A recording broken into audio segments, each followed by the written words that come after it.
Hello everyone, कैसे हैं आप सभी। उम्मीद करता हूँ, आशा करता हूँ आप सभी काफ़ी अच्छे होंगे और अच्छे से स्टडी कर रहे होंगे।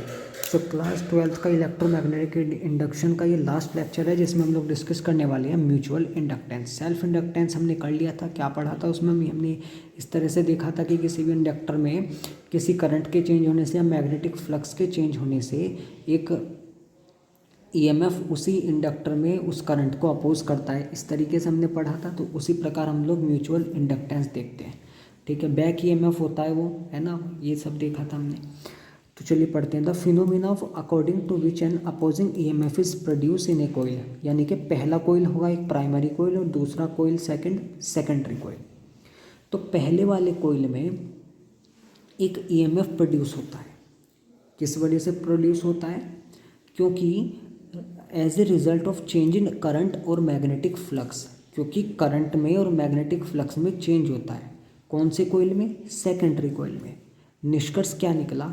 सेकेंडरी कोइल के अंदर जो करंट फ्लो होगा, या बोल दो कि जो सेकेंडरी कोइल के अंदर मैग्नेटिक फ्लक्स में चेंज आएगा या जो करंट में चेंज आएगा, उसकी बदौलत जो पहले वाला कोइल है उसके अंदर एक अपोजिंग ईएमएफ प्रोड्यूस होगा।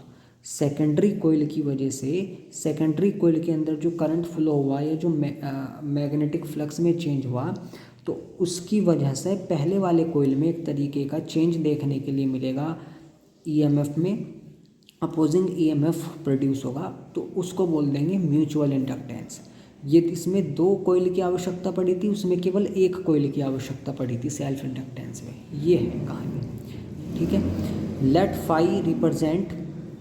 Late phi represent total magnetic flux linked, ठीक है, linked with the coil second due to, देखो माना कि जो फाइल है वो हमारा टोटल मैग्नेटिक फ्लक्स है जो सेकेंड का है, और due to current I1 flowing through coil first. ठीक है, तो φ2 फ्लक्स जो है मेरा कौन सा है? कोइल सेकंड का है। ठीक है, तो φ2 डायरेक्टली प्रोपोर्शनल टू I1। ठीक है, जो फ्लक्स है वो डायरेक्टली प्रोपोर्शनल होगा करंट के।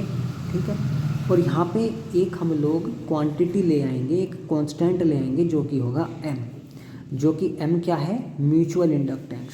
तो φ2 बराबर MI1। ठीक है, कोफिशिएंट ऑफ म्यूचुअल इंडक्शन। ठीक है, ये कहानी थी हमारी म्यूचुअल इंडक्शन की। ठीक है, अब पढ़ लेते हैं mutual induction of long coaxial solenoid. ठीक है, ऑफ टू कोएक्सियल्स। चलिए सबसे पहले सोलिनॉइड की पढ़ लेते हैं। When current is pass through solenoid S1, जब कोई सोलिनॉइड हमारा S1 उसके थ्रू कोई करंट पास होगा, तो उसके अंदर सोलिनॉइड के अंदर एक ईएमएफ प्रोड्यूस हो जाता है। An EMF induced inside solenoid S1 on passing current through it. ठीक है, तो उसका जो मैग्नेटिक फील्ड बनेगा सोलिनॉइड का, हमने क्या पढ़ा था पिछले लेक्चर में? म्यू नॉट NI/L, इस तरह से कुछ पढ़ा था हमने। ठीक है, तो B1 उसी प्रकार जो सोलिनॉइड के अंदर जो मैग्नेटिक फील्ड का फॉर्मूला होता है वो होता है B = म्यू नॉट NI। ठीक है, तो यहाँ पे S1 है और क्या है? S1 हमारा सोलिनॉइड है और मैग्नेटिक फील्ड B1, तो क्या बन जाएगा? B1 = mu naught N1 × I1, क्योंकि I1 करंट फ्लो हुआ उस सोलिनॉइड में। ठीक है, I1 की वजह से हुआ ना वो मैग्नेटिक। तो ठीक है, तो magnetic flux linked with each turn off solenoid S2। तो magnetic flux linked with each turn off the solenoid H2, solenoid के हर एक टर्न के लिए मैग्नेटिक फ्लक्स। तो φ2 ले लेंगे, φ2 × BA × N। ठीक है, N × φ2, ऐसा बोल सकते हैं हम लोग। तो φ2 = BA × N के साथ मल्टीप्लाई कर रहे हैं, तो φ2 B हमारा ये रहा, फॉर्मूला हमने यहाँ रखा ये, और इंटू